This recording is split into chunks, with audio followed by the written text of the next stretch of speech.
webinar ini.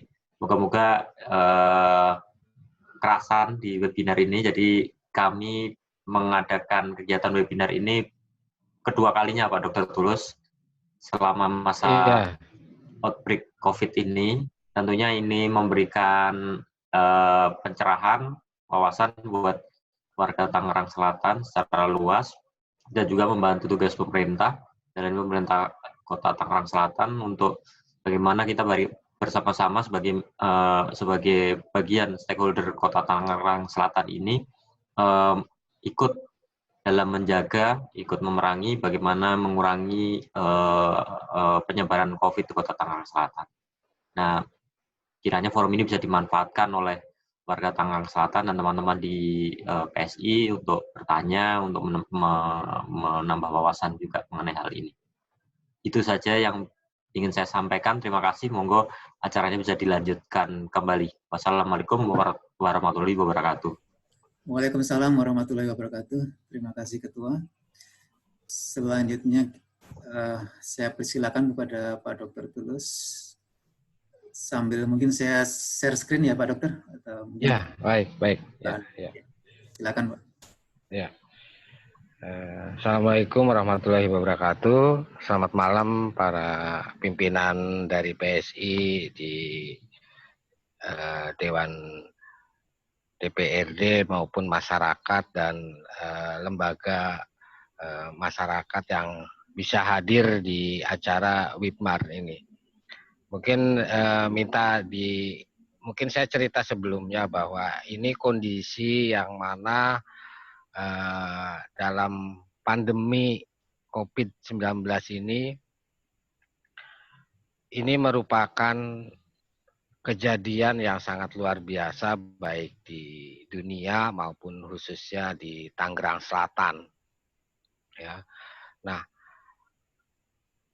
banyak yang perlu kita ambil dari hikmah pandemi ini, ya, di mana konteks virus corona ini virus yang penyebarannya sangat cepat, ya. Dan ini mungkin yang sudah golongan virus yang keberapa dari coronavirus inilah, ya. Kalau kita lihat dari sejarahnya virus corona ini ya mulai dari MERS-CoV atau SARS, ya, maupun sekarang dengan SARS-CoV-2 yang tadinya harusnya SARS tapi jadinya SARS-CoV-2 itu yang COVID untuk 19 ini. Nah, ini penyebaran yang sangat meluas hampir di seluruh dunia. Sedangkan hanya MERS-CoV ini hanya di jajaran Afrika maupun Arab Saudi lah, ya. Sedangkan yang SARS-CoV ini adanya cuma di daratan Cina. Sedangkan yang virus corona yang COVID-19 ini hampir seluruh dunia. Jadi sudah tidak mengenal dalam konteks cuaca ataupun iklim, ya. Kalau yang SARS dulu itu hanya iklim di 4 musim, ya, maupun yang MERS-CoV hanya di daratan Afrika dan Jazirah Arab. Sedangkan yang COVID ini hampir semua musim ada. Dan dia sangat bertahan hidup yang kuat, ya, dalam arti dia terus bermutasi virusnya. Sehingga ini udah tercatat di WHO hampir 10.000 mutasi dia. Ya, pembelahan terus dalam hal konteks untuk bertahan hidupnya virus corona COVID-19 ini. Nah, ini yang menjadi kita sebagai perlunya adanya kewaspadaan yang cukup tinggi dalam hal menghadapi pandemi COVID-19. Ya. Mungkin itu sedikit gambaran yang ininya. Ya. Mungkin yang slide kedua itu melihat dari beberapa yang ada di ini. Mungkin dinaikkan slide-nya, Pak.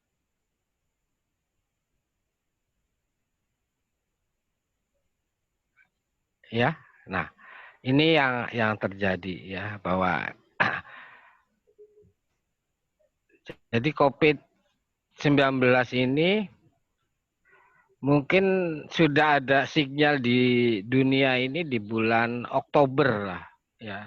Di Cina, di Wuhan, di Hubei ini sekitar bulan Oktober sudah mulai gejalanya. Nah, cuman kondisinya yang sekarang ini bahwa semua panik ya dalam hal konteks COVID Corona virus 19 ini ya. Sampai saat ini kita belum tahu bahwa pembawanya dari mana, tapi penyebaran yang sudah pasti manusia antar manusia. Ya. Nah, coronavirus ini harus punya tempat inang makhluk hidup untuk berkembang biak. Sehingga dia akan menularkan ke manusia ya sebagai perantara yang bisa dia bermutasi, dia berkembang biak ininya. Yang selama ini ada asumsi atau masih dalam hal konteks bahwa ada di hewan, ternyata sampai saat ini juga belum bisa memastikan hewan mana yang ini. Yang dulu mungkin di Hubei atau di Wuhan itu tersebar dari kelelawar, tapi ternyata kan sampai saat ini belum ada kepastian. Itu yang terjadi di konteksnya di coronavirus ya. Nah, ini sangat cepat walaupun angka kematiannya hanya kecil ya, kalau dalam konteks penanganan yang adekuat dilakukan untuk sampai proses kematian ini sangat kecil lah ya. Nah, yang jadi terkendala di saat ini baik di seluruh dunia maupun di Indonesia dan khususnya di Tangerang Selatan juga dalam konteks tempat pelayanan yang menyangkut itu ya, bahwa sekarang dengan konteks penyebaran yang sangat masif ya, dengan kondisi kita tidak tahu mana yang sakit, mana yang ini, yang awal-awalnya mungkin di bulan Januari itu hanya orang yang pergi atau ke luar negeri ke tempat yang terindikasi ada virus coronavirus atau COVID-19.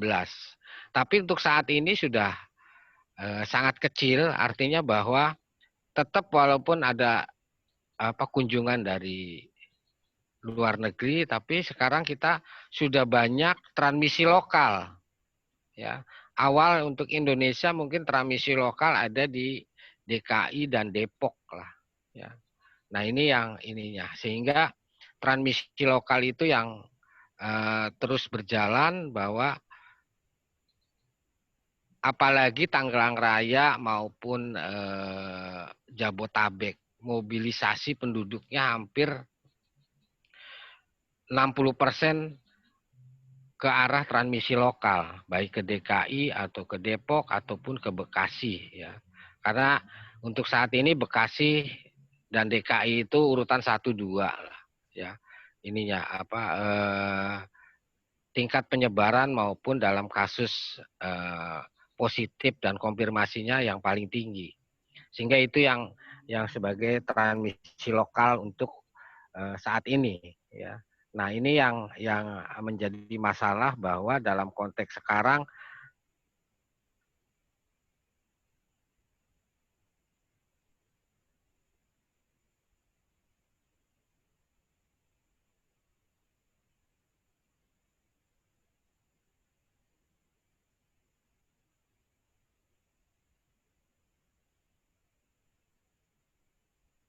dengan orang yang terindikasi COVID-19 ya.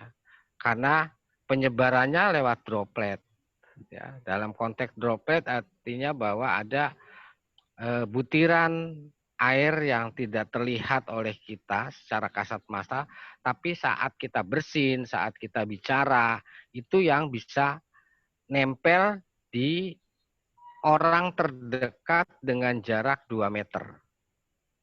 Gitu. Nah, ini yang sangat sulit ya. Sedangkan dalam hal konteks gejala dari yang penderita COVID ini, ada yang tidak bergejala, ada yang ringan, ada yang sedang, ataupun yang berat. Biasanya yang berat sudah masuk ke rumah sakit lah. Ya. Tapi yang tidak bergejala ini yang karier. Buat kami sangat sulit untuk mendeteksi ini kalau tidak dilakukan untuk screening. Screening awal yang paling bisa dilakukan dengan rapid test. Rapid test ini hanya punya kemampuan untuk deteksi dari semua kasus COVID ini hanya sekitar 20%. Ya. Nah, dari rapid test kita akan berlanjut ke swab. Ya, swab itu ya usap tenggorok dan usap hidung, itu yang merupakan petunjuk paling valid dalam hal orang diperiksa dengan lab bahwa dia dinyatakan sebagai penderita COVID. Itu ya. Nah, ini yang tahapan yang harus dilakukan. Nah, sampai saat ini Indonesia hanya punya 14 laboratorium yang direkomendasikan oleh Kementerian sebagai tempat pemeriksaan swab di seluruh Indonesia. Ya. Nah, untuk daerah DKI dan Banten ini masih masuk ke Litbangkes pusat. Nah, ini kontaknya ribuan yang datang ke Litbangkes pusat, sehingga itu antrian cukup panjang dan itu membutuhkan waktu bisa sampai 2 mingguan. Ya, kalau kita kirim untuk menunggu hasil bisa sampai 2 minggu. Nah, ini yang sedang diupayakan oleh pemerintah juga dalam konteks mungkin dengan LIPI ataupun itu untuk menunjang dalam hal percepatan pemeriksaan swab atau PCR, ya, sehingga itu yang sedang kita tunggu bahwa ada bantuan PCR yang bisa dilakukan oleh pemerintah dalam hal untuk mempercepat hasil dari PCR yang ada di misalnya khususnya di Kota Tangerang Selatan. Ya, kami berupaya terus dalam hal konteks screening maupun konteks untuk swab atau untuk pemeriksaan PCR. Karena kami masih terkonsentrasi di PCR itu bagi orang-orang yang hasil dari analisa bahwa dia memerlukan pemeriksaan PCR. Ya. Tapi kalau kita sudah punya alatnya yang lebih, ya mungkin kita bisa masif. Ya, kita siapapun ataupun ini kita bisa mengambil sampel di tiap-tiap klaster. Ya, next.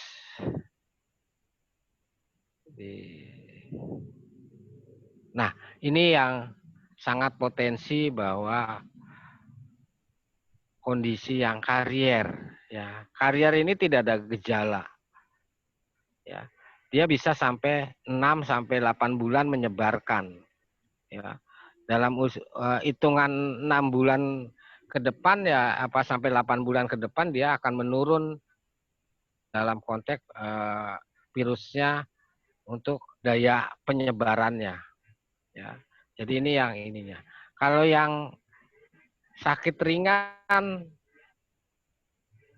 dan sedang ini maupun yang karier ini posisinya ya mungkin tidak hanya di Tangsel, hampir di seluruh Jabodetabek. Kondisinya ya di luar, ya. Artinya di luar tempat pelayanan, artinya ada di rumah, ada di lingkungan. Karena kemampuan dari rumah sakit yang tidak bisa menampung cukup banyak. Ya, karena ini harus punya fasilitas ya dalam hal konteks rumah sakitnya yang punya isolasi, ruangan isolasi ya, karena tidak bisa dicampur, dia harus per kamar harus satu-satu. Nah, ini yang ininya ya. Jadi ini ya. Kalau yang berat udah pasti ininya. Sehingga kenapa diperlukan PSBB, karena kita melihat bahwa ada peningkatan jumlah kasus dan penyebarannya yang terus meningkat. Sehingga itu dasar untuk dilakukan PSBB. Yang tahap awal kita lakukan dan ternyata kita juga masih terus mencari pola dalam hal konteks PSBB yang dilakukan di Tangsel dan ternyata sangat sulit ya buat kami untuk melakukan pembatasan. Apalagi dalam konteks sekarang bulan puasa lah ya. Mungkin pagi sampai jam 2 ini masih kelihatan sepi, tapi kalau sudah jam 3, jam 4 itu beberapa lokasi yang ada di Tangsel ini sangat ramai karena orang mencari untuk buka puasa ya ininya. Dan itu yang terjadi. Kami sudah berupaya untuk melakukan pembatasan-pembatasan baik untuk pembatasan skala besar baik di sekolah maupun tempat kerja ya. Ini yang sangat ininya. Sehingga ini kita masih berupaya mencari pola untuk pembatasan-pembatasan ini. Nah, konteksnya dalam hal pembatasan berskala besar pada COVID-19 ini, kami sudah dari gugus tugas tingkat kota sudah menurunkan ke gugus tugas tingkat kecamatan ya maupun kelurahan sampai ke tingkat RT RW dalam gugus tugas di lapangan. Nah, PSBB akan bisa berjalan kalau konteksnya di tingkat RT RW bisa melakukan pengawasan yang sangat ketat di lingkungan, ya. Sehingga itu akan terjadi yang keinginan dari PSBB ini seperti kalau Lebaran di DKI atau di Tangsel sepi kayak apa? Nah itu yang harus kita ciptakan seperti itu yang di ininya ya bahwa posisinya tidak ada di lokasi atau tidak ada di luar rumah yang begitu padatnya untuk saat ini ya kemacetan masih ada artinya kerumunan masyarakat juga masih terjadi. Nah kita nggak bisa melihat dalam konteks bahwa untuk melakukan PSBB melihat kondisi seperti itu ini berakibat dalam hal peningkatan dalam potensi orang terkena COVID ya akan cukup besar. Ya. Nah, awal di bulan Februari akhir sampai Maret itu yang ternyata di Depok sudah terjadi 2 positif, itu berbarengan dengan kita di Tangsel itu di daerah Pondok Aren. Ya, nah ini yang potensi yang waktu itu ada di Tangsel, tapi sinyalnya masih memberikan sinyal. Tapi setelah itu dalam hal hitungan beberapa hari kami persiapkan, ternyata sudah ada yang meninggal. Ya, nah potensi awal itu di daerah Pondok Aren. Ya, tapi sekarang melihat trennya Pondok Aren sudah dalam konteks walaupun jumlahnya ada tapi tidak peningkatannya tidak signifikan tapi daerah Pamulang ini akan terus jalan naik terus ya konteksnya karena ya tadi lihat COVID-19 itu melihat juga dari kepadatan populasi sehingga itu yang menjadi tempat yang paling potensial ya sehingga Pondok Aren, Ciputat ya maupun Pamulang itu sangat lintasan yang kalau lihat dari grafis yaitu lintasan dari perbatasan semua ya dengan Jakarta Selatan dengan Depok ya dengan Bogor sehingga sangat potensial sekali bahwa apalagi kalau pintu masuk untuk wilayah Tangsel ini cukup banyak, ya. Baik jalan-jalan yang terhubung dengan perbatasan maupun jalan-jalan yang ada di daerah Tangselnya. Nah ini yang perlu menjadi suatu pembatasan yang berskala besar dalam hal konteks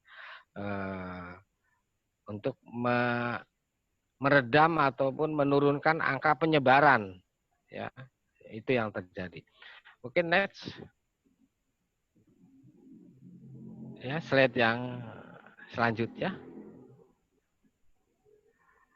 Nah, ini konteks prediksi bahwa dalam konteks penyakit COVID ini, ya, jadi satu pasien COVID bisa menginfeksikan 2-3 orang. Karena yang tadi jarak terdekat dia 2 meter kalau orang itu terindikasi. Sehingga kalau misalnya dalam satu rumah itu ada salah satu yang ada pasien COVID, mau tidak mau kontak erat yang di dalam rumah ini sudah harus isolasi mandiri atau isolasi yang tidak boleh keluar dari rumah. Isolasi diri maupun isolasi mandiri. Ya, jadi isolasi dirinya untuk dirinya sendiri harus di dalam kamar maupun isolasi rumah. Rumah itu artinya dia tidak boleh keluar dari lingkungan. Sehingga itu yang dilakukan oleh gugus tugas tingkat RT RW untuk mengawasin. Jangan sampai ini. Nah, ini berakibat ke dalam konteks bahwa kebutuhan pokoknya harus dilakukan oleh RT RW dalam hal konteks kesehariannya selama 14 hari. Dan itu akan kami awasin dengan pemeriksaan rapid test. Ya, pemantauan oleh puskesmas puskesmas dalam konteks pemantauan kesehatannya, tapi pemantauan untuk interaksi di lingkungan itu harus di bawah pengawasan RT RW. Ya, kalau misalnya RT RW itu satu RT itu ada kakaknya cukup banyak, ya berarti akan dibentuk koordinator. Misalnya per 20 rumah satu koordinator, bahwa itu yang akan mengawasin. Sehingga ini akan menyebabkan bahwa konteks isolasi di lingkungan, isolasi rumah ini terjadi. Ya, sehingga PSBB bisa berjalan dengan baik dan otomatis lalu lalang orang akan berkurang. Ya, ini. Nah, ini yang menjadikan bahwa satu pasien COVID ya, itu akan menularkan 2-3 orang. Jadi perkalian 3. Ya, kalau di dalam satu konteks satu rumah itu ada 3 orang, dia akan menularkan di lingkungannya. Mungkin kalau dia kontak erat dan masih bersosialisasi, itu akan menjadi 9. 9 naik lagi. Jadi 27 terus berkali-kali kelipatannya. Ya, next. Nah, ini ininya. Ya, gambarannya bahwa satu orang penderita COVID dia akan menularkan. Ya, jadi menularkan 3 orang. Ya, ini dengan jarak kontak yang terdekat, bahwa ini yang terjadi di lingkungan. Ya, sudah tentu anggota keluarga dari penderita COVID itu sebagai kontak erat. Ya, ini. Next.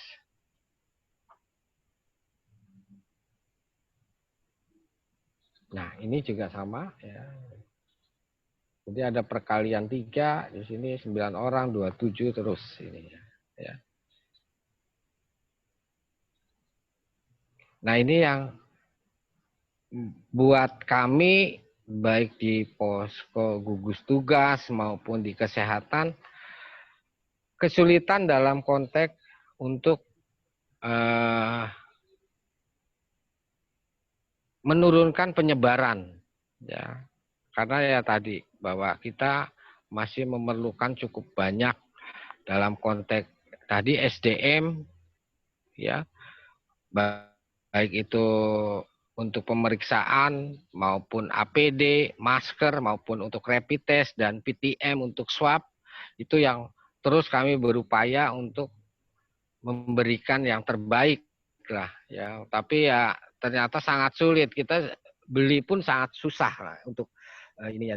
Maupun kami belum punya alat untuk PCR, ya. Kalau kita terus tergantung ke pusat atau ke Litbangkes, yaitu hasilnya akan cukup lama. Nah, kita pengennya mungkin dalam konteks 3 hari atau paling lama 5 hari bisa keluar hasil, tapi ternyata sangat sulit. Kami berupaya dengan pusat untuk mempercepat di wilayah Tangsel, ternyata antrian pun cukup banyak. Ya, next.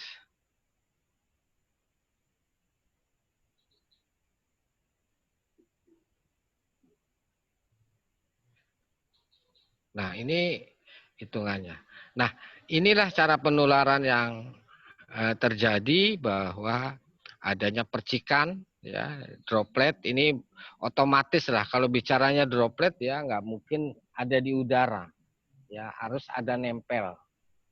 Ya, jadi nempel untuk di tempat benda mati itu tergantung dalam posisi di benda matinya itu posisi di tempat mana, ya. Artinya punya kelembaban. Kalau dia kelembabannya cukup tinggi, artinya di rumah yang tidak ada ventilasi, tidak ada sinar matahari, ya dia bisa akan panjang, ya. Artinya bahwa dia bisa bertahan hidup sampai 12 jam. Tapi kalau di tempat terbuka dan dia terkena sinar matahari, mungkin 2 sampai 4 jam dia akan mati, ya. Nah, sehingga dia akan berupaya mencari inang baru itu, yaitu tadi bahwa virus COVID-19 ini akan mencari makhluk hidup. Makhluk hidupnya ya paling dekat ya manusia. Sehingga dia akan menempel di menularkan ke manusia itu lewat droplet, yaitu tidak hanya lewat tadi kita sudah menggunakan masker, mungkin maskernya sudah yang terbaik, ya. Tapi kita juga tidak lupa bahwa mungkin bisa nempel di mata, ya, atau di tempat liang telinga, sehingga itu yang ininya, ya, yang kadang kita mungkin tangan kita gatel atau apa menyentuh mata ataupun telinga, itu yang tanpa kita sadarin, sehingga ini upaya yang sering dilakukan yang untuk saat ini yaitu sering cuci tangan. Karena kita masyarakat kita masih belum inilah ya, untuk cuci tangan itu kalau tangan kita masih bersih ya nggak ada noda nggak bakal cuci tangan. Padahal itu yang harusnya kita cuci tangan setiap kita megang ataupun menempel benda yang konteksnya benda itu berdekatan dengan yang terinfeksi, ya itu mau tidak mau harus cuci tangan. Ya, jadi itu yang ininya. Nah, untuk sanitizer bisa dilakukan, tapi untuk sementara karena itu konteksnya tetap harus terus, dan itu juga bersangkutan dengan sensitivitas dari kulit semua tangan yang ada. Ya, mungkin ada yang tidak tahan dengan sanitizer, bisa itu ya. Nah, itu ya. Nah, itu yang ada untuk saat ini, ya. Jadi ada beberapa di dalam konteks jurnal-jurnal itu di apa kotoran manusia atau tinja itu ada, tapi masih dalam penelitian, tapi sangat jarang terjadi itu. Ya, next. Nah, inilah pola yang harus kita lakukan dalam memutus mata rantai selama PSBB, yaitu jaga jarak, ya. Jaga jarak ya minimal ya, kalaupun 1 meter itu sangat kurang, sebenarnya 2 meter. Ya. Tapi kalau 2 meter jaga jarak di luar rumah itu ya pasti kalaupun misalnya ketemu ya akan teriak-teriak dalam hal konteks bicara.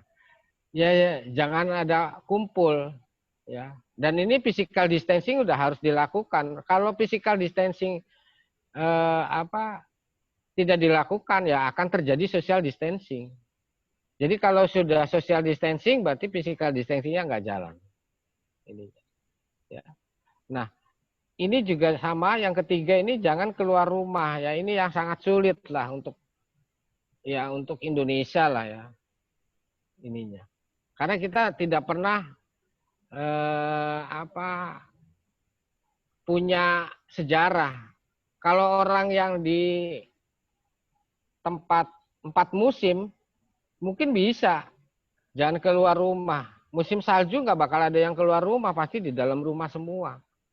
Nah, untuk Indonesia mungkin sangat sulit ya. Dalam konteks 14 hari ada di dalam rumah, ini sangat sulit. 3 hari pasti kita udah nggak betah, Pak. Pasti ingin bawaannya udah nggak bisa. Nah, inilah ininya.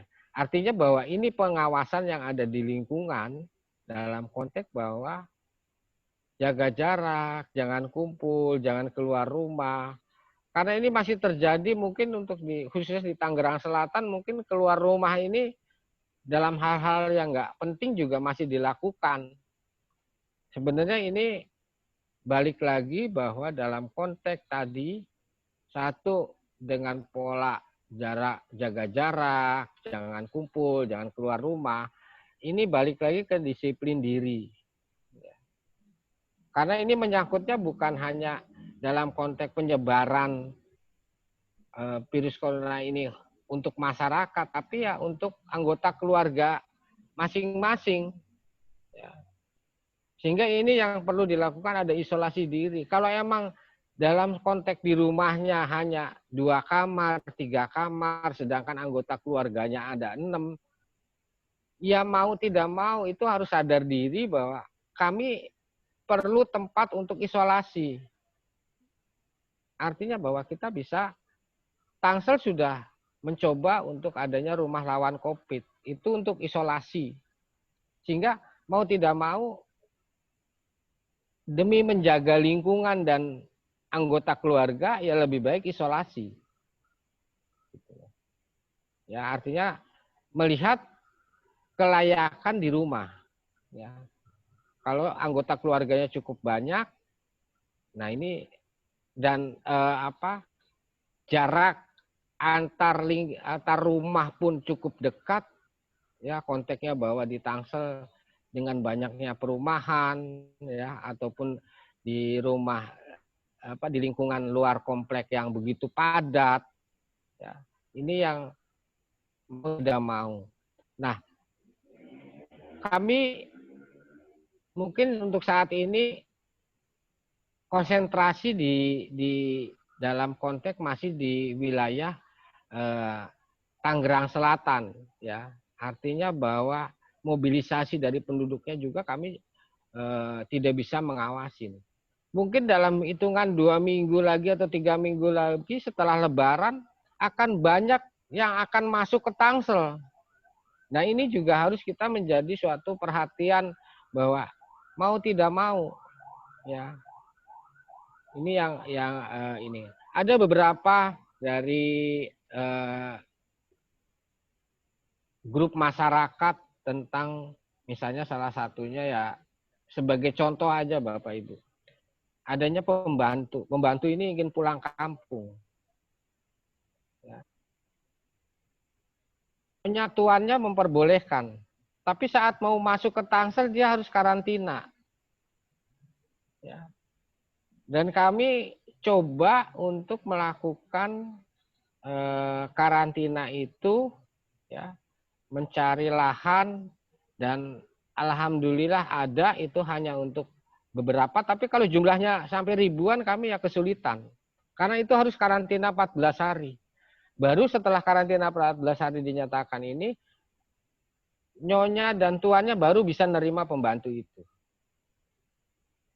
Nah, ini gimana dalam konteks bahwa di dunia usaha di Tangsel, gimana yang dirumahkan, ya, pekerja-pekerja yang dirumahkan dia udah pulang lebih dulu.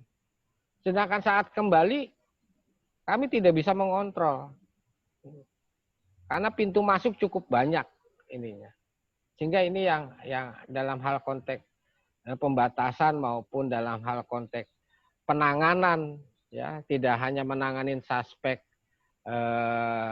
COVID-nya maupun dalam hal penanganan untuk yang penderita COVID-nya maupun setelah rehabilitasi COVID-nya. Dan keempat yaitu tadi penanganan untuk setelah mudik, ya ini atau setelah Lebaran ini. Ya, next. Nah, ini virus tidak dapat berpindah dalam kurun 14 hari kalau kita posisinya terjaga dalam rumah.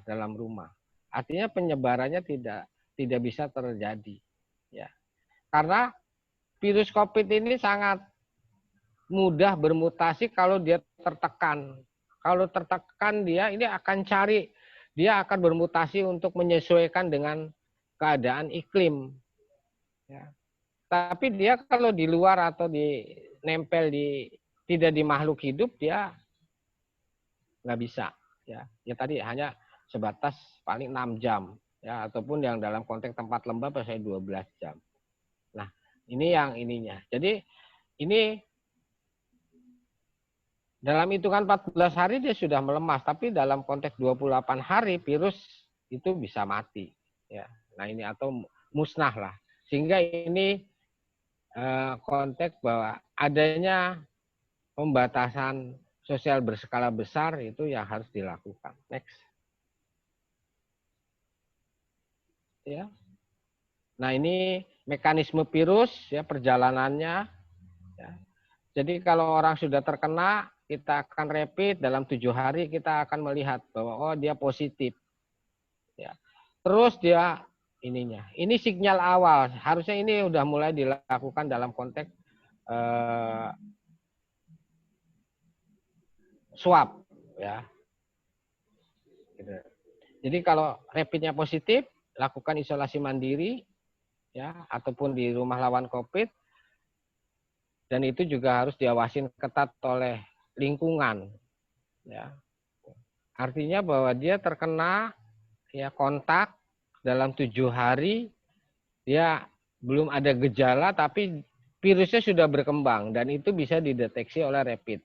Tapi itu langkah awal.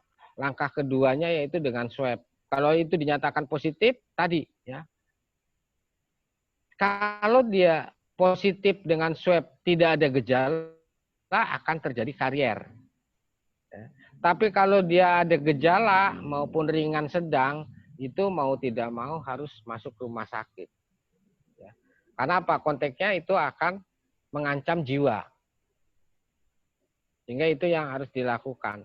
Nah, saat ini mungkin beberapa rumah sakit untuk rujukan nasional itu ada di DKI maupun di Banten di RSUD Tangerang, RSUD Derajat yang di Serang dan Balaraja.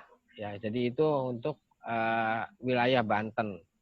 Nah, cuman ya tadi balik lagi bahwa kapasitas dari rumah sakit rujukan yang ada di Banten maupun yang ada di DKI juga sudah penuh ya ininya. Jadi itu yang menjadi bahwa sehingga dibentuk bahwa ada wisma atlet untuk menampung dalam hal konteks pengawasan yang masih ringan dan sedang. Kalau sudah berat pasti harus rumah sakit rujukan. Ya. Untuk yang terdekat di wilayah Tangsel yaitu RSUD Tangerang dengan Fatmawati. Karena kalau untuk akses ke Persahabatan maupun Sulianti Saroso itu antriannya cukup panjang. Next. Nah, ini yang tim pengawas bahwa membentuk sistem di warga agar tidak keluar rumah bila tidak penting ya. Seleksi ketat pada ya, yang cukup benar-benar ya bahwa untuk kebutuhan pokok atau emang kebutuhan dalam konteks obat, nah itu bisa dilakukan untuk keluar sementara. Artinya tiap warga punya jam untuk bisa keluar. Misalnya saya bisa keluar dari komplek itu dikasih waktu 3 jam. Nah itu cukup efektif lah dalam hal konteks itu. Karena apa? Di beberapa negara memang seperti itu dilakukan. Bahwa warganya diberi waktu hanya 3 jam untuk bisa keluar dalam konteks keluar komplek atau keluar rumah untuk kebutuhan pokok dan kebutuhan yang sangat diperlukan untuk hitungan misalnya 3 hari. Nah itu jadi tidak bebas seperti saat ini untuk di Tangsel lah. Ya, jadi saya lihat sampai keliling di beberapa tempat, baik di Pondok Aren, di Bintaro, di BSD maupun Pamulang. Kalau udah jam 4 udah cukup ramai. Ya. Dalam hal konteks tadi ya memenuhi kebutuhan bahwa bahan pokok ataupun untuk buka puasa. Next. Nah, ini yang bisa menjadikan bahwa PSBB ataupun dalam hal konteks peningkatan kasus di Tangerang Selatan bisa meningkat terus ya kalau tadi tidak terpenuhin. Ya, jadi angkanya akan meningkat, kasus kematian juga meningkat. Ya pandemi ini akan terus waktunya cukup panjang. Ya. Karena apa ya tadi pusat pelayanan kesehatan kami yang ada di DKI maupun ini ya penuh terus. Ya. Sehingga ya akan banyak tadi yang karier atau yang kontaknya penderitanya sedang ataupun ringan ya banyak yang telantar, akhirnya masih banyak keliaran. Ya, itu yang terjadi. Ya, jadi kalau emang sehingga PSBB harus lebih maksimal dalam konteks ini untuk menekan angka penyebaran dan menekan kasus kematian. Next.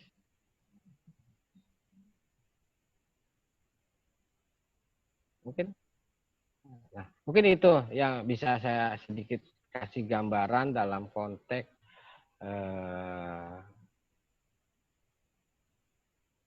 pandemi COVID-19 maupun dalam hal konteks yang berhubungan dengan PSBB. Mungkin kalau emang masih kurang ya masih bisa untuk berdiskusi atau sharing dengan Bapak Ibu yang sebagai di tingkat dewan yang menjadikan ada pola-pola yang lebih baik lagi di ke depan untuk menekan penyebaran. Mungkin itu, terima kasih. Iya, terima kasih dokter. Waduh, ternyata kita melihat ke depan justru semakin berat kayaknya ya Pak Dokter ya. Kalau lihat paparan. Iya, betul Pak. Nah, nanti mungkin saya akan mulai dulu. Mungkin disusul nanti teman bisa mulai tulis di chat ya pertanyaan-pertanyaan. Mungkin dari saya dulu Pak Dokter. Jadi saya mengutip sebuah pemberitaan ya tanggal 2 Mei saat itu Bu Airin memperpanjang ya PSBB itu. Dan beliau mengatakan bahwa memang salah satu alasannya adalah masyarakat dinilai masih belum disiplin. Jadi masih terjadi pabrik yang masih beroperasi, kemudian masyarakat yang masih berkerumun. Kemudian beliau mengatakan bahwa nanti di PSBB kedua ini akan ada pengetatan peraturan, bahkan beliau mengatakan nanti akan melibatkan lebih banyak seperti dari Kodim dan sebagainya. Nah, kira-kira yang di kedua perbedaannya di sisi pengetatan itu seperti apa ya Pak Dokter ya? Nah, untuk saat ini yang sudah kita berlakukan konteksnya akan ada teguran lisan maupun teguran tertulis dan kemudian penyegelan. Sehingga ada beberapa yang sudah tersegel setelah dilakukan teguran lisan maupun teguran tertulis, sehingga itu ada beberapa tempat yang disegel. Ya, jadi itu yang untuk dalam konteks tadi di tempat-tempat yang menjadikan tempat berkerumun, ya itunya. Nah, ada beberapa dunia usaha baik itu mall ataupun toko-toko yang sangat tidak penting sekali sehingga itu dilakukan penyegelan. Ya. Nah ini yang ininya. Nah untuk yang konteks dalam tadi yang tidak menggunakan masker, ya, atau dalam konteks kendaraan yang jumlah kapasitasnya menurut di sub itu hanya 50%, kalaupun misalnya satu kendaraan itu harus isi 3 orang. Ini kami masih berupaya, ya, artinya bahwa pengetatan di dalam konteks mobilisasi dari kendaraan, ya. Karena gini, Tangsel ini jalur lintasan, ini sangat sulit buat kami karena beberapa yang notabene bahwa kita ada 10% dari pembatasan ini yang masih berlaku. Ya, artinya bahwa penduduk Tangsel mungkin ada yang kerja di DKI, ya, sebagai petugas kesehatan ataupun sebagai tugas BPBD. Nah, itu pasti masih terus hilir mudik antara Tangsel dan DKI ataupun Tangsel dengan Depok ataupun Tangsel dengan Bogor. Nah, tapi di luar yang 10% itu, masyarakat kita masih ada beberapa yang tadi, ya. Nah, ini kami sedang berupaya untuk memberikan suatu legitimasi buat mereka yang masih kontak hilir mudik dalam hal karena emang pengecualian dari beberapa diberlakunya PSBB, ya. Nah, itu yang ininya. Nah, ini yang sangat sulit buat di kami karena di Tangsel ini daerah yang lintasan ataupun jalan alternatif. Ini yang membuat bahwa orang Parung masih lewat antara Ciputat sampai Gaplek, ya. Sedangkan kita ada checkpoint di Sandratek maupun yang ada di Gaplek. Nah, kesulitan buat kami dalam hal konteks itu untuk penerapan dalam konteks ininya. Sehingga ini yang menjadikan bahwa untuk pengetatan atau pola penegakan pelanggaran ini untuk hal-hal yang seperti itu masih kita rumuskan, Pak. Nah, ini yang sedang kami bahas dalam konteks ini. Ya, keinginannya ya tadi untuk putar balik ataupun ini, tapi ya itu juga sangat sulit, Pak, karena mereka juga usaha kerja di daerah lain, ya. Mungkin itu, Pak, yang ini. Baik, Pak, terima kasih. Kemudian yang kedua mengenai rumah lawan COVID tadi, Pak. Jadi saya lihat di saat pemberitaan juga waktu itu ada 11 orang dari panti asuhan di Serpong Utara yang sudah dinyatakan bisa pulang gitu ya, Pak. Terus tadi sore saya lihat di berita juga Bu Wali Kota juga melepas 3 orang gitu ya, yang sudah bisa pulang. Sebenarnya ada berapa orang di sana ya, Pak, ya, di rumah lawan COVID itu, dan kapasitasnya sebenarnya berapa ya? Kalau kapasitas untuk di rumah lawan COVID itu terbagi ya, Pak. Semuanya itu ada kapasitasnya sekitar 140 orang. Itu kemarin kan memang ada perubahan. Tadinya kan rencananya 140 itu 70 untuk laki-laki, 70 untuk perempuan. Nah, sehingga dengan ininya ada yang untuk komponen ada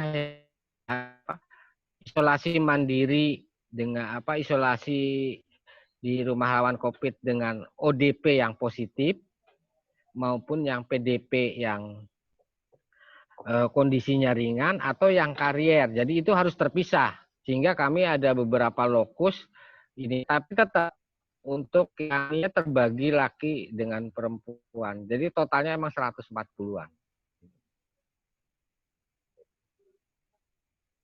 Nah, itu konteks yang ringan di rumah lawan COVID. Tapi kalau yang sudah ada gejala ke arah berat, sedang, itu akan dibawa ke Puskesmas Pamulang. Karena peralatan maupun tenaga ahli ada di Puskesmas Pamulang. Jadi ada ini ya, jaraknya biar dekat dengan RSUD. Ya. Kenapa tidak dilakukan di RSUD? Karena RSUD masih berjalan seperti biasa. Karena kami tetap mungkin yang untuk terpapar COVID ini hanya 30%, tapi yang 70% kan tetap harus menggunakan fasilitas kesehatan. Nah, ini pola yang kita ambil di Tangsel sehingga Puskesmas Pamulang itu khusus untuk penanganan COVID.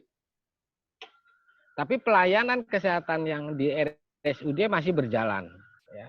Artinya untuk yang penyakit-penyakit lain, artinya yang ini. Karena rumah sakit swasta mungkin beberapa polinya dibatasin untuk dibuka. Ya, karena itu udah ketentuan kementerian bahwa untuk saat ini semua pelayanan kesehatan terfokus ke COVID.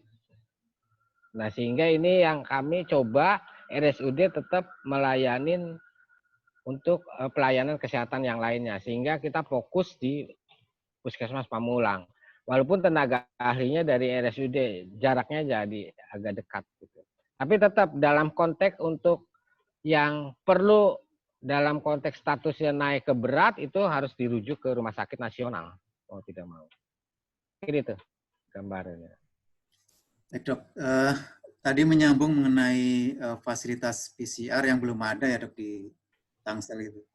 Jadi kalau kita melihat data misalnya hari ini yang sampai tanggal 7 Mei bahwa pasien yang positif yang meninggal itu 19 orang, tetapi PDP yang meninggal itu jauh lebih tinggi ya, Dok, sampai 63 orang. Apakah itu ada kaitannya dengan situasi bahwa kita nggak punya PCR itu?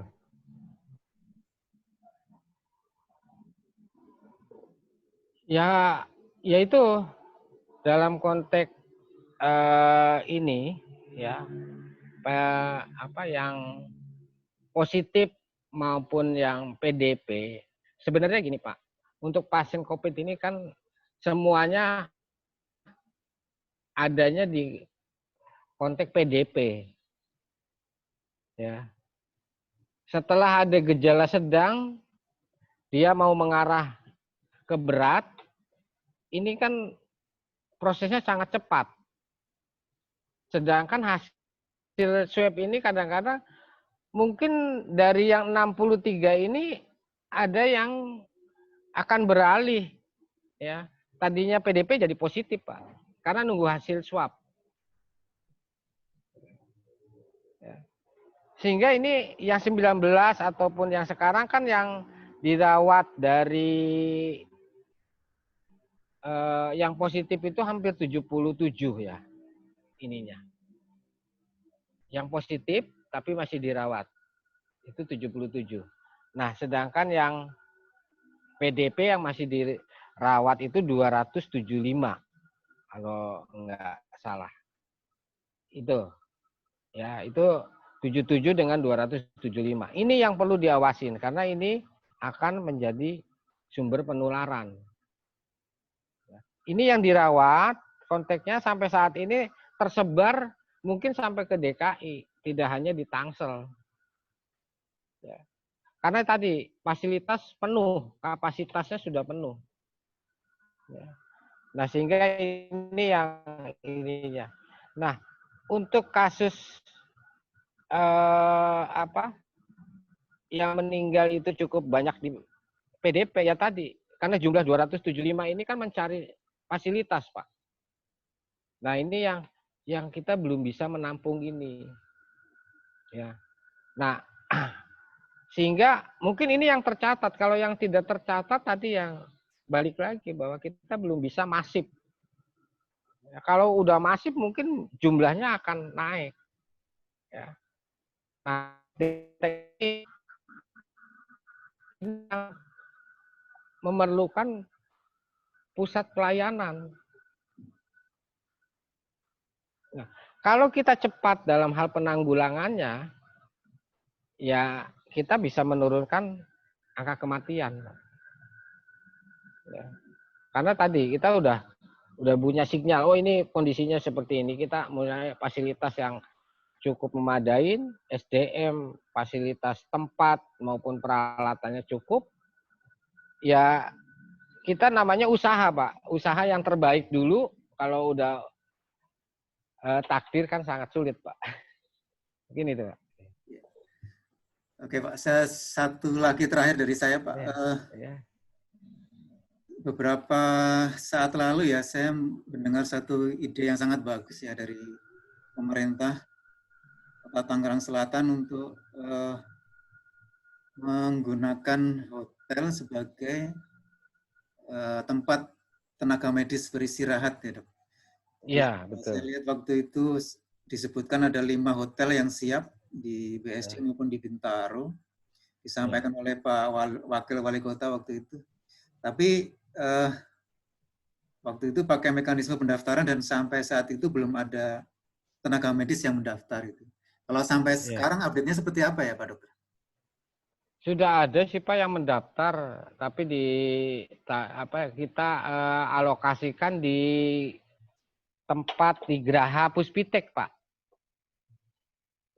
Yang ada di sana yang di Puspitek itu tempat semacam ini ya Pak, tempat nginep kan, ya, ada gerahanya Pak. Nah itu dialokasikan di sana sementara, gitu ya. Tapi untuk yang daftar kami sampai saat ini belum, tapi sudah ada yang beberapa yang daftar yang kita ini kan, karena yang dari COVID juga kami akan bawa ke sana Pak. Yang di rumah lawan COVID yang sudah itu kami istirahatkan sehari 2 hari di sana. Ya, nah itu ini. Nah mungkin untuk yang di rumah sakit swasta lainnya mungkin mereka belum,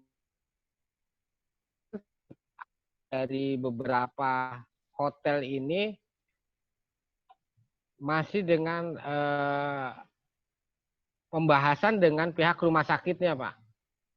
Ya, karena kami tidak bisa mungkin dalam hal konteks pembiayaan yang cukup besar yang dialokasikan. Nah, mungkin juga ini ada konteks keikutsertaan dari pihak rumah sakit swastanya, Pak, ininya. Mungkin itu, Pak. Tapi yang sudah tersedia sih sudah ada beberapa hotel emang yang sudah mengajukan, Pak. Tapi tetap masih dalam pembahasan. Oke, dari mungkin Pak Dokter bisa sambil minum dulu, Pak. Iya. Dari teman-teman mungkin kalau ada yang mau menyampaikan sendiri juga dipersilakan. Bisa angkat tangan atau mungkin chat, nanti saya unmute.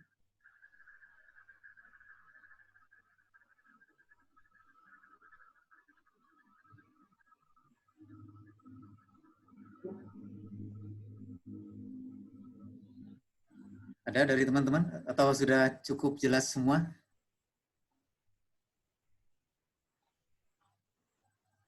Dari aku cukup jelas sih, Bro Subagio, dan terima kasih Dr. Tulus. Ya, terima kasih Pak Haji. Ya, saya sedikit menambahkan saja, tepatnya 148 bed Pak di rumah lawan COVID Pak. Oh ya itu. Ya. Betul Pak, ada sekitar 148 bed. Oke, silakan Pak Alek. Ya, selamat malam Dok. Ya, malam Pak Alek. Ya, ini kan sudah PSBB yang kedua Dok ya. Betul Pak. Kira-kira tinggal 10 hari lagi gitu. Jadi tentu pasti pelajaran dari periode sebelumnya kan sudah mulai ditangkap oleh teman-teman di gugus gitu. Catatan untuk saya beberapa hal. Pada waktu rakor kami bertanya bahwa bagaimana pihak Dinkes dalam hal ini didelegasikan ke gugus untuk mendeteksi OTG. Saya ini banget, apalagi kebanyakan OTG ini pasti di orang ya milenial lah yang imunnya masih kuat, masih berkeliaran kemana-kemana gitu loh. Jadi upaya-upaya percepatan gugus ini bagaimana bisa mendetek OTG ini, karena ini sangat berbahaya. Mereka seperti biasa saja, lalu merasa sehat, tapi dia bisa menularkan kemana-mana seperti dokter tadi bahaskan. Itu yang pertama. Yang kedua Dok, tentang gugus tugas RT RW. Ini menurut saya sangat penting. Tapi ternyata yang berhasil itu, yang banyak dilakukan itu cuma di perumahan, Dok. Saya sudah berjalan ke Buaran, biasa saja. Saya jalan ke Ciater, tidak ada apa-apanya di kampung. Saya berjalan ke Jombang, belakang Polsek juga tidak apa-apanya. Nah ini, jadi kita maklum kalau di komplek perumahan mungkin dibiayai langsung oleh RT, dia punya termogan, tempat cuci tangan. Nah ini sangat bagaimana upaya untuk periode kedua ini supaya dokter bisa menggunakan kewenangannya untuk menekan lurah supaya mengontrol dan sebagainya. Itu di tingkat-tingkat yang perkampungannya, Dok ya. Lalu yang ketiga, Dok, kami ini dewan dan ketua DPC nggak mungkin di rumah, Dok. Pasti pergi konstituen. Sepertinya kalau kami nggak mungkin masyarakat susah, kita kok ngilang pergi gitu loh, Dok. Kadang bertemu sana, ketemu sini, apalagi nanti sebentar lagi reses gitu loh.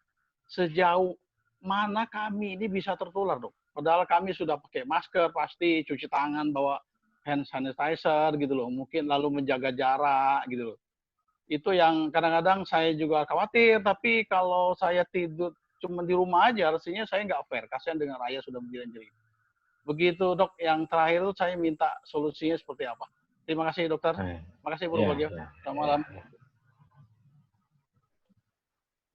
Baik, mungkin untuk ini saya jawab dulu ya dari Pak Alek ya. Nah ya Pak Alek, dalam konteks tadi bahwa yang OTG orang tanpa gejala ini ya posisinya kami juga kesulitan Pak untuk mendeteksi yang lebih kuat ya Pak ya. Nah konteksnya bahwa Tangsel mungkin sangat berbeda dengan daerah lain. Nah, di Tangsel ini dalam konteks kemampuan isolasi diri atau isolasi mandiri cukup mampu lah. Ya. Karena ya saya lihat presentasi dari penderita yang P maupun yang positif atau terkonfirmasi itu dalam konteks bahwa menengah ke atas. Yang artinya bahwa di jumlahnya presentasinya hampir 75% itu menengah ke atas. Nah ini kemampuan dalam isolasi diri di warga Tangsel ini ya cukup ini. Tapi dalam hal konteks pengawasan di lapangan ini yang sangat sulit Pak. Ya, karena kami artinya gugus tugas di RT RW sudah mengetahui bahwa di lingkungan ada yang ODP, PDP maupun OTG.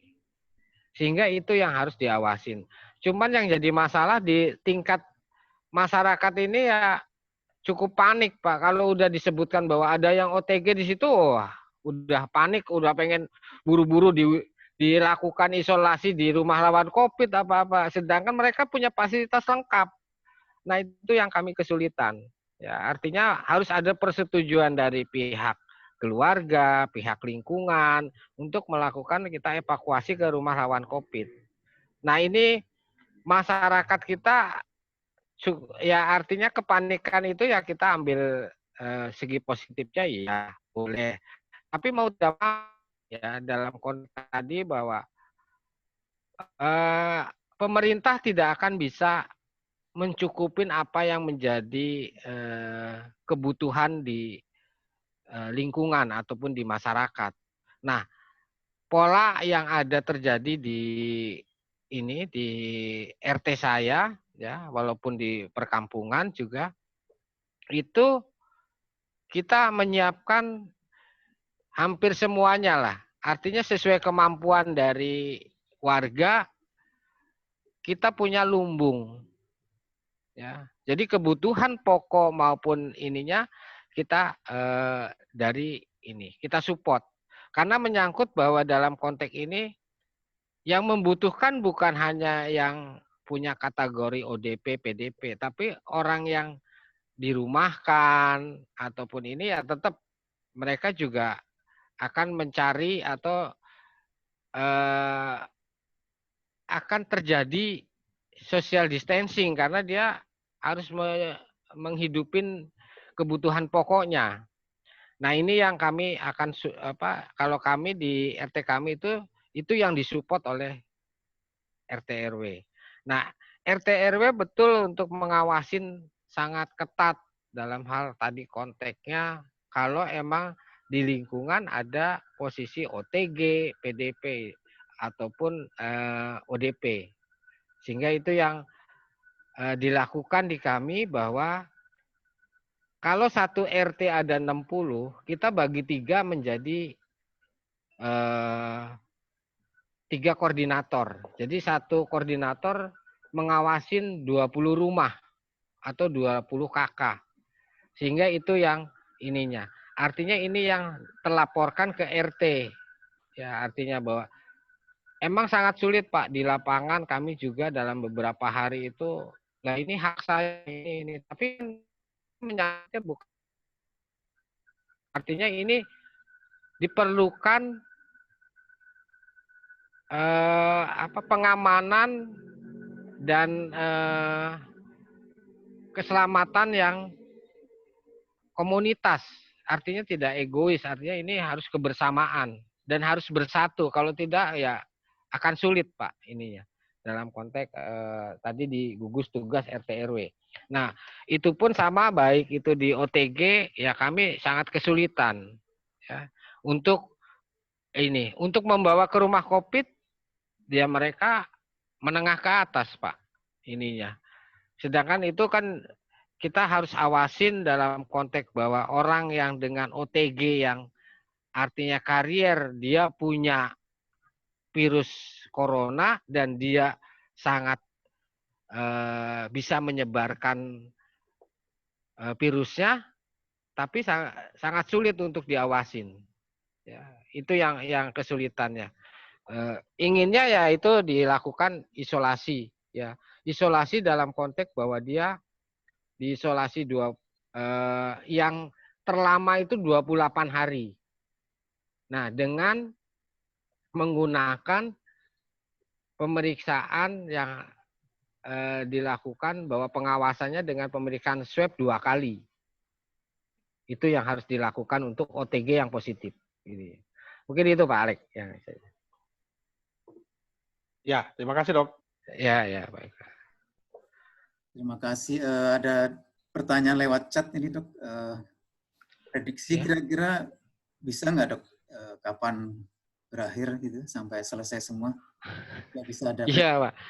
Pengennya prediksi itu cepat lah Pak. Sebelum Lebaran juga udah selesai. Tapi ternyata ya kita melihat ini juga ya ini ya. Kalau bicara dari jurnal ya itu balik lagi Pak. Artinya kalau PSBB-nya berjalan ya. Nah sekarang PSBB nambah luas kan Pak, Jawa Barat hampir 1 provinsi Pak sekarang ini dan mulai berlaku kemarin ya. Itu di luar dari yang diperpanjang. Ya, artinya bahwa ini memperluas PSBB yang ini. Karena melihat bahwa tadi konteksnya frekuensi ataupun peningkatan kasus masih ada. Ya. Kalau kita lihat ininya potensi penyebaran masih ada. Kalau itu kita bisa tekan ya mungkin bisa cepat ya. Diprediksi mungkin banyak udah berita di media Juli pun kita masih belum bisa memprediksi bahwa ininya ya. Karena di Tangsel juga masih terus. Nah, kita berbatasan dengan Kota Tangerang yang notabene Kota Tangerang cukup banyak gitu. Ya, dengan Depok sama, DKI yaitu. Artinya transmisi lokal yang ini kita bersinggungan dihapit oleh transmisi lokal yang cukup meningkat Depok maupun Kota Tangerang. Ini ya. Belum DKI ya kita bicaranya. Mungkin sebelah kalau kabupaten ya nggak terlalu lah. Ya karena emang itu. Itu mungkin Pak yang ininya untuk yang pertanyaan kira pandemi kapan ya kita belum bisa memprediksi. Tapi ya mudah-mudahan sih ya di Juni ini udah bisa ada penurunan yang signifikan lah Pak ininya. Walaupun kita belum bisa, kalau bersih sekali mungkin sangat sulit ya. Karena tadi yang setelah Lebaran apa yang terjadi kan kita belum lihat Pak. Karena mungkin ada dunia usaha yang sudah mulai ada ini, ada kelonggaran-kelonggaran dari yang sekarang juga banyak dibahas. Nah itu apakah sekarang mudik juga diperbolehkan? Nah ini kan setelah mudik diperbolehkan kan risiko yang akan yang dampak yang akan terjadi kan di Tangselnya Pak. Karena pendatang akan cukup banyak. Tadi pembantu misalnya, belum yang tadi dunia usaha yang dirumahkan, tidak di PHK, tapi saat sudah PSBB-nya selesai, dia bisa kembali kerja. Nah ini kan perlu ini, sehingga kami kemarin coba memberikan sistem kepada yang ya tadi konteksnya pembantu lah. Ya. Belum ke dunia usaha, kami juga kemarin sudah coba untuk ke dunia usaha, ya bawa kayak restoran, kayak hotel. Nah ini tanggung jawab siapa untuk karantina 14 hari dan pemeriksaan rapid. Karena ini kan pendatang di luar dari KTP Tangsel, tapi dia akan berdomisili itu di sini. Mungkin itu Pak yang ininya. Jadi itu kita belum bisa memprediksikan. Mudah-mudahan ya di Juni sudah ada ini berita baik Pak. Oke Dok, ya. Satu pertanyaan terakhir dari chat ya. Agak teknis medis nih Dok, untuk penderita autoimun yang mengkonsumsi obat steroid, apakah benar lebih resisten terhadap COVID Dok? Ya sebenarnya untuk saat ini untuk keresistenan nggak ini Pak. Ya artinya selama dia tidak kontak ya itu ya dia akan aman ya. Sebenarnya yang jadi masalah kan sekarang ini kita yang harus kita pantau mungkin untuk yang tadi lah ya yang yang usia milenial ya itu kan dia punya daya tahan tubuh cukup tinggi. Tapi kalau yang punya penyakit komorbid kan sangat sulit Pak. Ya. Dia harus pertahankan dengan penyakit komorbidnya. Ya. Sedangkan ini, kalau kita panik, stres, imunitas kita akan gampang. Gitu. Ini yang sangat ini kan. Karena ya tadi OTG yang pembawa karir itu kita nggak tahu siapa. Dan itu kita belum bisa memberi ruang untuk mereka gitu lah, untuk walaupun misalnya harus diisolasi ataupun mereka juga ini. Sedangkan dia membawa karier ini bisa membawa virusnya selama 6 bulan ya di dalam tubuhnya. Mungkin itu Pak. Oh ya Dok, satu lagi sorry. Ada yang bertanya mengenai rapid test Dok. Kenapa rapid test bisa menghasilkan hasil yang berbeda-beda, Dok? Iya. Nah, itu rapid test bisa menghasilkan berbeda-beda gini. Kalau emang orang itu di rapid test negatif, berarti dia di dalam tubuhnya tidak ada virus. Ya. Ada bisa tidak ada virus, bisa juga ada virus, tapi belum terdeteksi. Karena waktu dia itu di rapid itu dinyatakan positif, berarti dia di dalam tubuhnya sudah ada virus.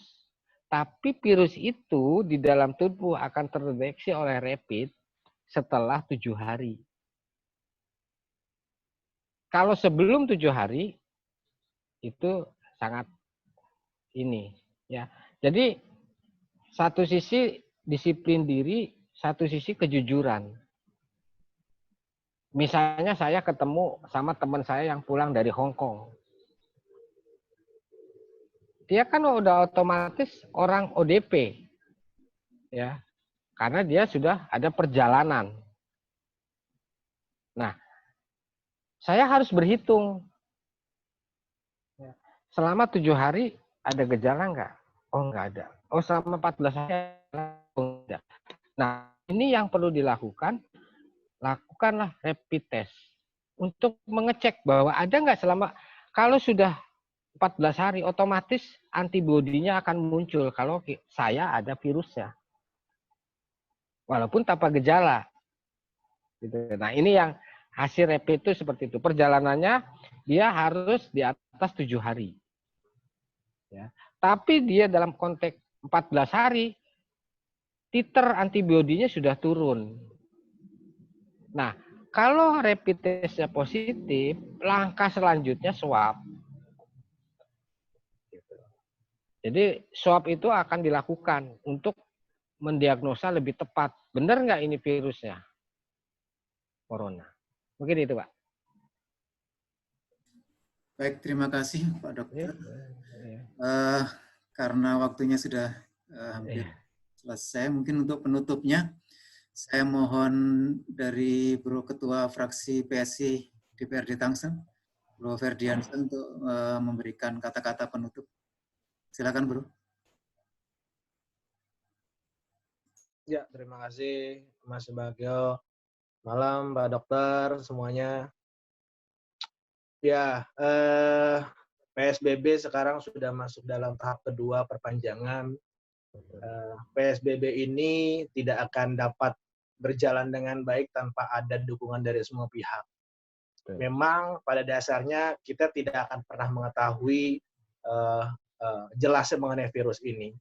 Yang kita bisa lakukan hanyalah langkah preventif dari masing-masing personal, menggunakan masker, hand sanitizer, cuci tangan, jaga jarak, dan seterusnya. Jadi keterlibatan semua pihak untuk bisa memutus rantai COVID-19 ini khususnya di Tangerang Selatan memang harus menyeluruh. Tapi memang kita juga menyadari ada perbedaan yang cukup signifikan terkait dengan proses PSBB ini, yang kita bisa menjadikan dua kategori, perumahan dan non-perumahan. Dan itu menjadi PR, tantangan, bukan hanya menjadi tantangan dan PR bagi pemerintah kota, tapi juga kita, orang-orang yang berada di sekelilingnya, untuk dapat memberikan terus sosialisasi dan edukasi untuk bisa memutus ini. Kemudian, COVID ini memang prediksinya inginnya Juni ataupun Juli sudah berakhir. Ya, itu harapan kita semua. Tapi kapanpun itu berakhir, hal ini harus kita jalani dan kita juga harus mulai mencoba untuk menjalani sebuah hidup normal yang baru dengan menggunakan masker setiap kita keluar rumah. Karena tadi menurut informasi dari Dr. Tulus, pembawa virus ini bisa sampai di badannya bisa sampai 6 bulan dan kita tidak tahu apakah kita menjadi pembawa virus itu atau tidak.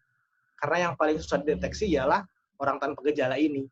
Kita mobilitas di luar, beraktivitas, ketemu warga, bekerja dan lain sebagainya karena memang tuntutan.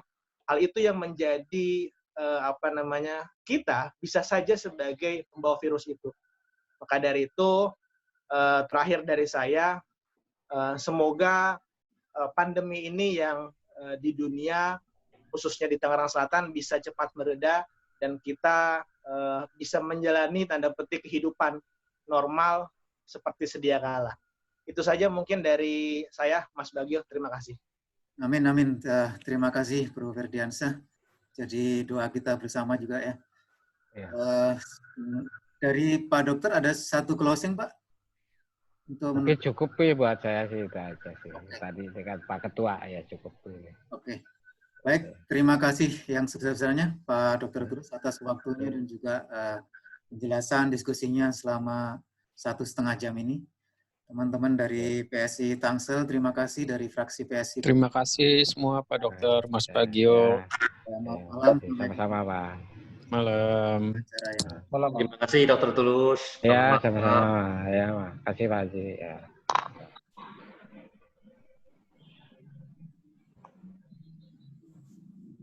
Izin Bapak Ibu saya izin pamit. Terima kasih. Terima kasih. Selamat malam, Dok. Ya, malam.